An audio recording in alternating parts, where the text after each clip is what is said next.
Hello friends, Radhe Radhe, Hare Krishna. Welcome back to my channel. तो friends, आज हम बात करेंगे रमा या रंभा एकादशी के व्रत के बारे में।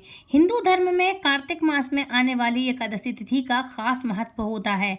रमा एकादशी कार्तिक महीने की पहली एकादशी होती है, इसलिए इस दिन भगवान श्री हरि विष्णु की पूजा की जाती है। मान्यता है कि रमा एकादशी का व्रत रखने से हमारे जीवन में सुख समृद्धि आती है। वहीं इस बार रमा एकादशी पर कई शुभ सहयोग बन रहे हैं, जिससे व्रत का फल दोगुना हो जाएगा। ऐसे में आइए जानते हैं कार्तिक मास की रमा या रंभा एकादशी, ये दो नाम कहलाते हैं। रमा एकादशी और रंभा एकादशी भी कह सकते हैं आप। तो ये है रमा एकादशी कब है, और साथ ही जानेंगे एकादशी का शुभ मुहूर्त, पूजा विधि क्या है, महत्व क्या है, और कथा पढ़ेंगे हम, और उसके बाद लास्ट में करेंगे हम आरती। श्री हरि विष्णु की हम आरती करेंगे। तो शुरू करते हैं रमा एकादशी का। पहले तो हम तिथि और पंचांग देख लेते हैं और समय शुभ मुहूर्त देख लेते हैं।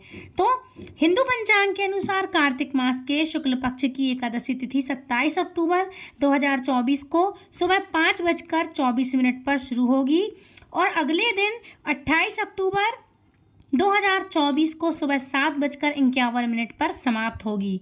ऐसे में व्रत 27 अक्टूबर 2024 को रखा जाएगा। रमा एकादशी का पूजा का मुहूर्त कब का है? तो रमा एकादशी के दिन पूजा का शुभ मुहूर्त रहेगा सुबह 6:30 पर, और इस दिन राहु काल सुबह 7:54 से शुरू होगा सुबह, और सुबह 9:18 तक ये रहेगा। अब बात करते हैं इसके शुभ सहयोग और योग क्या बन रहे हैं। तो इस बार एकादशी बेहद खास है, क्योंकि इस दिन हरिवासर का सहयोग भी बन रहा है।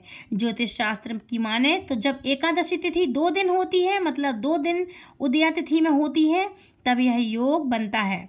इस बार ऐसा ही सहयोग है कि 27 अक्टूबर को उदया तिथि में एकादशी शुरू होगी और अगले दिन भी उदया काल में ही एकादशी तिथि रहेगी, मतलब समाप्त होगी और रहेगी भी। ऐसे में जो भक्त हरिवासर में व्रत रखेंगे उन्हें रमा एकादशी का अनंत फल मिलेगा। रमा एकादशी पूजा विधि क्या है इसकी एकादशी की? तो रमा एकादशी के दिन सबसे पहले सुबह उठकर स्नान करें, उसके बाद मंदिर की साफ सफाई करें। जब भगवान विष्णु की प्रतिमा स्थापित करेंगे तो पीला कपड़ा चौकी पर बिछाएं। उसके बाद भगवान को स्थापित करने के बाद उनका जल अभिषेक करें और पंचामृत से उन्हें स्नान करवाएं। उसके बाद श्री हरि विष्णु को पीले रंग के वस्त्र और पीले फूल अर्पित करें। अब घी का दीपक प्रज्वलित करें। लेकिन एक बात बता दूं मैं कि जब आप घी का दिया प्रज्वलित करेंगे तब आप व्रत का संकल्प जरूर से लें। मैं हर वीडियो में बोलती हूँ, आप व्रत का संकल्प जरूर से लें। इसके बाद पूजा के बाद रमा एकादशी का व्रत की पाठ जो कथा होती है उसका पाठ करें, और फिर भगवान विष्णु के मंत्रों का जाप करें, और आखिरी में भगवान श्री हरि विष्णु की आरती करें।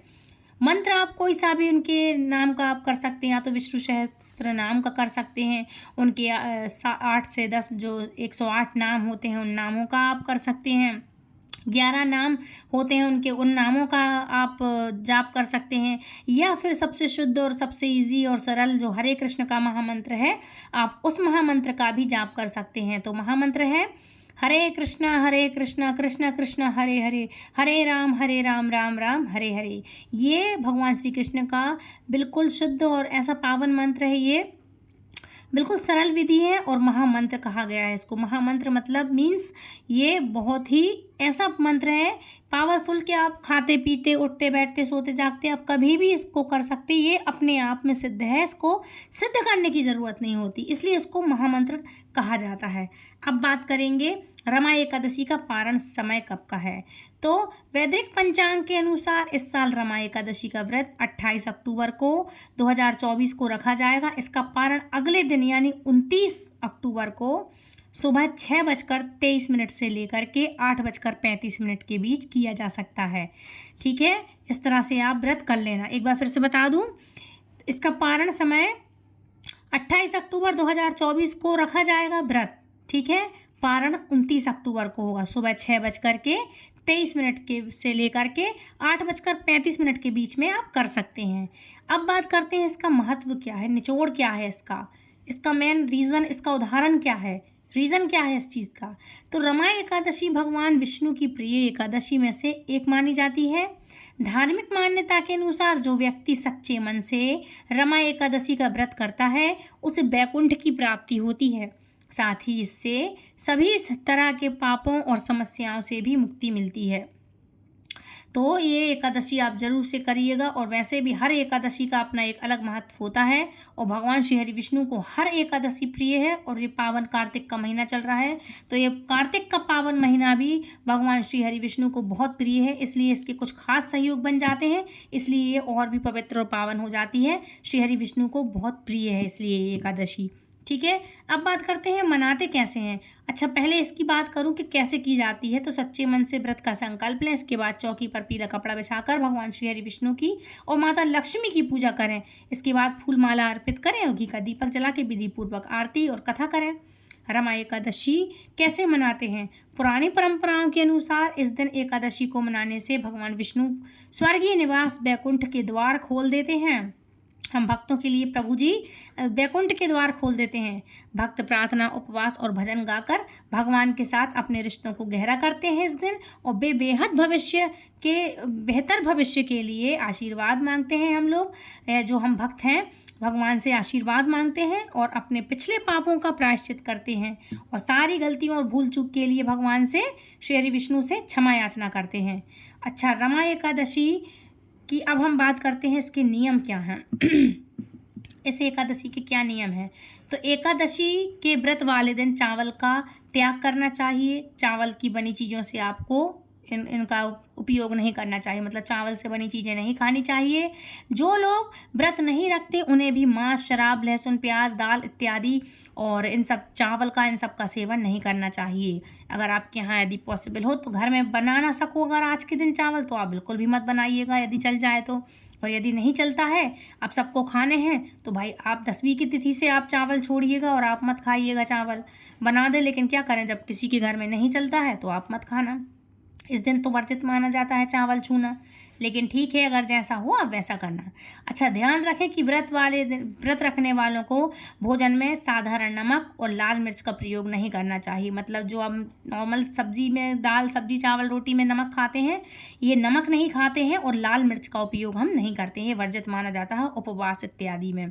आपको फलाहारी चीज़ें ले लेनी चाहिए। फल वगैरह हैं, जूस है, फल फ्रूट्स, दही है, साबूदाना है, सिंगाड़े का आटा है, ये चीज़ों का आप इस्तेमाल कर सकते हैं। जूसेस वगैरह है, जूस आप मार्केट के ना लें, घर में निकालें तो ठीक है, नहीं तो फल इत्यादि आप ग्रहण कर सकते हैं।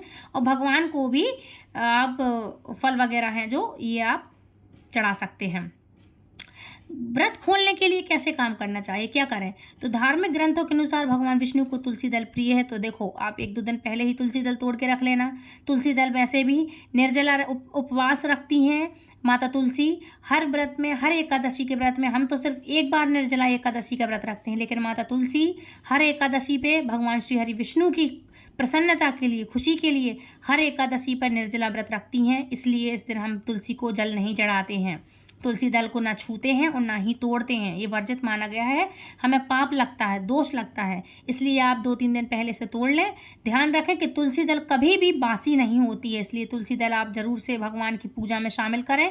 क्योंकि यदि आपने तुलसी दल यदि उनके भोग में, पानी में नहीं, जल में उनके नहीं डाला, तो ये सब व्यर्थ ही है, फिर ये किसी काम का नहीं है, शून्य है। क्योंकि भगवान श्री हरि विष्णु बिना तुलसी के अन्न जल तो छोड़ो देखते भी नहीं उसके तरफ जहाँ जिसमें तुलसी न डली हो। इसलिए तुलसी दल भगवान को जरूर से चढ़ाएं भी, और 1-2 दिन पहले से आप तोड़ के रख लें, तो उस दिन पूजा में आपको तुलसी दल जरूर से शामिल करना है, क्योंकि भगवान को बहुत प्रिय है तुलसी दल। मान्यता है कि आंवले के पेड़ पर भगवान विष्णु का भी वास होता है, इसलिए आंवले का भी इस दिन, एकादशी वाले दिन, आप विशेष महत्व होता है। तो यदि आपके आसपास, घर के आसपास हो या घर में हो, तो इस दिन आप उसकी भी पूजा कर लें, ठीक है ना। और ना हो तो कोई दिक्कत भी नहीं है, लेकिन हो अवेलेबल तो कर सकते हैं आप पूजा। साथ में तुलसी माँ की पूजा करें, धूप दीप नैवेद्य दिखाएं, लेकिन जल नहीं चढ़ाना, छूना नहीं है और उनको तोड़ना नहीं है तुलसी माँ के पत्तों को। एकादशी व्रत में चावल खाने पर रोक रहती है, इसलिए चावल ना बनाएं ना छुएं। अब घर में नहीं चलता तो वो अलग विषय है, लेकिन ना खाएं ना बनाएं। 10वीं तिथि को जब आप भोजन करेंगे तो बिना लहसुन प्याज का करेंगे। चावल वर्जित है, तो एक रात पहले से आप चावल नहीं खाएंगे, ठीक है। इसलिए एकादशी का व्रत चावल खाकर करने का नियम है। जिस दिन आप पारण करेंगे उसके बाद दूसरे दिन ज़रूर लेकिन चावल खाना चाहिए, तो खा सकते हैं आप, ठीक है। अच्छा, अब बात करते हैं हम एकादशी की कथा के बारे में। रमा एकादशी की कथा। तो धर्मराज युधिष्ठिर ने कहा, हे केशव, कार्तिक कृष्ण एकादशी का क्या नाम है, इस व्रत की क्या विधि है और इसके करने से क्या फल प्राप्त होता है, सो आप विस्तार पूर्वक मुझे सुनाइए। भगवान श्री कृष्ण बोले, हे राजन, कार्तिक के कृष्ण पक्ष की इस एकादशी का नाम रमा एकादशी है। यह बड़े बड़े पापों को नाश करने वाली और असीम वैभव देने वाली है। शास्त्रों में वर्णित इसका महात्म्य मैं तुमसे कहता हूँ, सचेत होकर सुनो। प्राचीन काल में मुचकुंद नाम का एक राजा राज्य करता था। उसकी इंद्र के साथ मित्रता थी, साथ ही यम, कुबेर, वरुण तथा विभीषण के साथ भी मित्रता थी। वह राजा बड़ा धर्मात्मा तथा विष्णु भक्त था और न्यायपूर्वक राज्य किया करता था। राजा मुचकुंद के एक कन्या थी जिसका नाम चंद्रभागा था। उस कन्या के विवाह चंद्रसेन के पुत्र के साथ कर दिया गया। एक समय शोभन अपने ससुर मुचकुंद के घर आया। उन्हीं दिनों जल्दी ही पुण्यदायिनी रमा एकादशी आने वाली थी। व्रत का दिन समीप आया तो चंद्रभागा को अत्यंत सोच उत्पन्न हुई, मतलब सोचने लगी, विचार उत्पन्न हुआ कि मेरे पति बहुत दुर्बल है, मतलब बहुत कमज़ोर हैं, और मेरे पिता के व्रत के बारे में, मेरे मतलब जो एकादशी को उसके पिता भी करते थे, मेरे पिता के एकादशी के व्रत के बारे में आज्ञा अति कठोर है। आज्ञा होती थी कि सभी व्रत करेंगे, तो बहुत कठोर व्रत था ये। एकादशी को राजा ने ढोल बजाकर सारे राज्य में घोषणा करवा दी कि रमा एकादशी को सभी लोग व्रत करेंगे। रमा एकादशी के दिन सभी लोग व्रत करेंगे। घोषणा को सुनते ही शोभन को अत्यंत चिंता हुई और अपनी पत्नी से बोला, अब मुझे क्या करना चाहिए कि मैं किस प्रकार भूख सहन नहीं कर सकता, मैं इस प्रकार भूख सहन नहीं कर सकूंगा। ऐसा उपाय बताओ कि जिससे मेरे प्राण भी बच सके, अन्यथा मेरे प्राण अवश्य ही चले जाएंगे। चंद्रभागा कहने लगी, हे स्वामी, मेरे पिता के राज्य में एकादशी को कोई भी भोजन नहीं करता। हाथी, घोड़ा, ऊंट, बिल्ली, गौ आदि तृण और जल आदि ग्रहण नहीं कर सकते। फिर मनुष्य का तो कहना ही क्या। यदि आप भोजन करना चाहते हैं तो किसी दूसरे स्थान पर चले जाइए, क्योंकि यदि आप यहाँ रहेंगे तो अवश्य ही व्रत करना पड़ेगा। ऐसा सुनकर शोभन कहने लगा, हे प्रिय, तुम्हारे साथ मैं भी व्रत करूँगा, जो भाग्य में होगा वह देखा जाएगा। ऐसा विचार करके उसने व्रत किया और वह भूख व प्यास से अत्यंत पीड़ित होने लगा। जब सूर्य नारायण अस्त हो गए तब रात्रि जागरण का समय आया। यह जागरण वैष्णवों को तो अत्यंत हर्ष देने वाला था, परंतु शोभन को अत्यंत दुखदायी लगा। प्रातःकाल होते होते शोभन के प्राण निकल गए।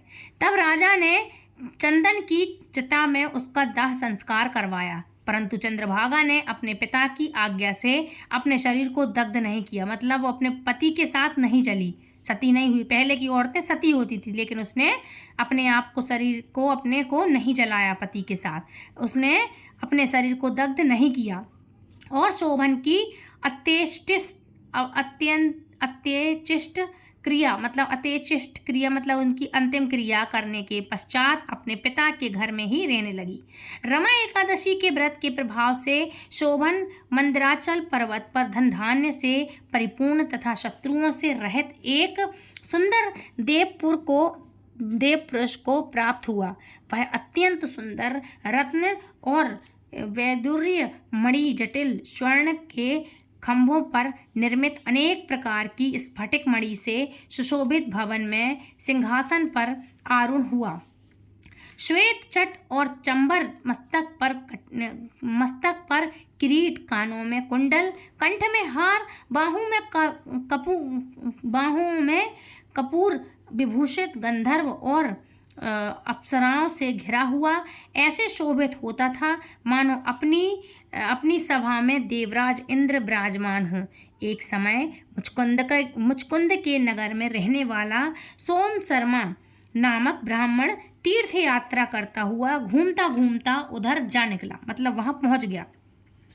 ब्राह्मण शोभन को पहचान पहचाना कि यह तो राजा का जवाई शोभन है। उसके निकट गया वो। शोभन भी उसको पहचान कर आसन से उठकर उसके पास आया और प्रणाम आदि करके कुशल क्षेम पूछने लगा। ब्राह्मण ने कहा कि राजा, मुचकुंद और आपकी पत्नी चंद्रभागा कुशल से हैं। नगर में ही सब प्रकार कुशल है, मतलब नगर में भी सब कुछ कुशल मंगल है। परंतु हे राजन, हमको अत्यंत आश्चर्य हो रहा है कि अपना वृतांत कहिए कि ऐसा सुंदर नगर जो न कभी देखा न सुना आपको किस प्रकार प्राप्त हुआ। तब शोभन बोला कि कार्तिक कृष्ण रमा एकादशी का व्रत करने से मुझे यह नगर प्राप्त हुआ है, परंतु यह स्थिर है। यह सुनकर यह अस्थिर है, स्थिर नहीं अस्थिर है। यह सुनकर ब्राह्मण बोला कि हे राजन, स्थिर होने का कोई उपाय तो कहें, मैं उसे अश्वमेध अवश्य में पूरा करूँगा। शोभन ने कहा, मैंने रमा एकादशी का व्रत अनायास और श्रद्धा से रहित होकर किया था, इसलिए यह सब कुछ अस्थिर है। यदि आप मुचकुंद की कन्या चंद्रभागा को यह सब वृतांत कहें तो यह स्थिर हो सकता है। यह सुनकर ब्राह्मण सोम शर्मा ने अपने नगर में लौट करके चंद्रभागा से संपूर्ण वृतांत कहा। ब्राह्मण के वचन सुनकर चंद्रभागा बड़ी प्रसन्नता पूर्वक ब्राह्मण से बोले, हे ब्राह्मण, यह सब बातें अपने प्रत्यक्ष देखी हैं या स्वप्न की कर रहे हैं। ब्राह्मण कहने लगा, हे पुत्री, मैंने महावन में तुम्हारे पति को प्रत्यक्ष देखा है, साथ ही किसी से विजय न हो ऐसा देवताओं के नगर के समान उनका नगर भी देखा है। उन्होंने यह भी कहा है कि यह स्थिर नहीं है। जिस प्रकार यह स्थिर रह सके वह उपाय आपको ही करना चाहिए। चंद्रभागा कहने लगी, हे विप्र, तुम मुझको वहां पर ले चलो। पतिदेव के दर्शन की मेरी तीव्र ही लालसा है। मैं अपने किए पुण्य से उस नगर को स्थिर बना दूंगी। आप ऐसा उपाय कीजिए जिससे उनका और मेरा मिलन हो सके। आपकी अति कृपा होगी और आपको पुण्य भी मिलेगा। सोम शर्मा चंद्रभागा को साथ लेकर मंदिराल पर्वत के समीप वामदेव ऋषि के आश्रम में गया। वामदेव ऋषि ने उनकी बात सुनकर वेद मंत्रों से उज्ज्वल तिलक द्वारा चंद्रभागा का अभिषेक किया। तब ऋषि मंत्र के प्रभाव और एकादशी के व्रत से चंद्रभागा का शरीर दिव्य हो गया और वह अत्यंत प्रसन्नता के साथ अपने पति के निकट गई और अपनी प्रिय पत्नी को आते देखकर शोभन अत्यंत प्रसन्न हुआ और उसको बुलाकर अपनी बाईं तरफ बैठाया। तब चंद्रभागा ने कहा, हे प्राणनाथ, आप मेरे सभी पुण्यों को ग्रहण कीजिए जिससे आपका यह नगर और राज्य स्थिर हो जाए। जब मैं 8 वर्ष की थी तब से ही सभी एकादशियों के व्रतों को पूर्ण श्रद्धापूर्वक विधि विधान के साथ करती आ रही हूँ। इस पुण्य के प्रताप से आपका यह नगर स्थिर हो जाएगा तथा समस्त कार्य पूर्ण होकर प्रलय के अंत तक रहेगा। इस प्रकार चंद्रभागा दिव्य रूप धारण करके तथा दिव्य आभूषणों और वस्त्रों से सुसज्जित होकर अपने पति के साथ रहने लगी। हे राजन, यह मैंने रमा एकादशी का महात्म्य कहा है। जो मनुष्य इस व्रत को करते हैं उनके समस्त पाप नष्ट हो जाते हैं और कृष्ण पक्ष और शुक्ल पक्ष दोनों की एकादशी समान है। ये एकादशी और कोई भी इसमें भेदभाव नहीं है। मतलब ये एकादशी जो कृष्ण पक्ष की एकादशी होती है और एक होती है शुक्ल पक्ष की एकादशी, उन दोनों एकादशियों के ये समान है। इस एकादशी में कोई भी भेदभाव नहीं है।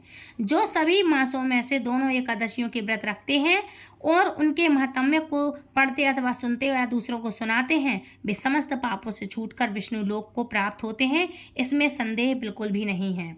तो ये है आज की कथा और आपको इसका निचोड़ बता दूं तो इसका ये मेन रीज़न ये है कि आज के दिन जो व्रत करता है उसको भगवान श्री हरि विष्णु स्वयं वैकुंठ के द्वार खोल देते हैं। तो इसमें कोई संदेह नहीं है कि वैभव और अंत में मोक्ष की प्राप्ति होती है, सुख समृद्धि वैभव मिलता है और श्री हरि विष्णु लक्ष्मी जी और विष्णु जी स्वयं वैकुंठ के द्वार खोलते हैं जो इस व्रत का पारण करता है, अच्छे से पालन करता है। तो फ्रेंड्स ये थी आज की कथा आरती संपूर्ण जानकारी। आई होप आज की कथा आपको पसंद आई होगी। यदि पसंद आई तो प्लीज़ वीडियो को लाइक शेयर कमेंट करें, चैनल सब्सक्राइब करें। यदि आप हमारे चैनल पर पहली बार जुड़े हैं तो हमारे चैनल को बेल आइकन पे और पे प्रेस करें ताकि आने वाली वीडियो की नोटिफिकेशन सबसे पहले आप तक पहुंचे। तो फ्रेंड्स मिलती हूँ नेक्स्ट वीडियो में, तब तक के लिए राधे राधे, हरे कृष्णा। और एकादशी की आप सभी को, आने वाली एकादशी की आप सभी को हार्दिक हार्दिक शुभकामनाएं। तो आप कमेंट बॉक्स में श्रीमन नारायण की, श्री विष्णु नारायण की, लक्ष्मी माँ की, सब इन सब की जो भी आप नाम भजते हों उनकी आप हाजिरी जरूर लगाइएगा। तो फ्रेंड्स मिलती हूँ नेक्स्ट वीडियो में, तब तक के लिए राधे राधे, हरे कृष्णा, हरि बोल।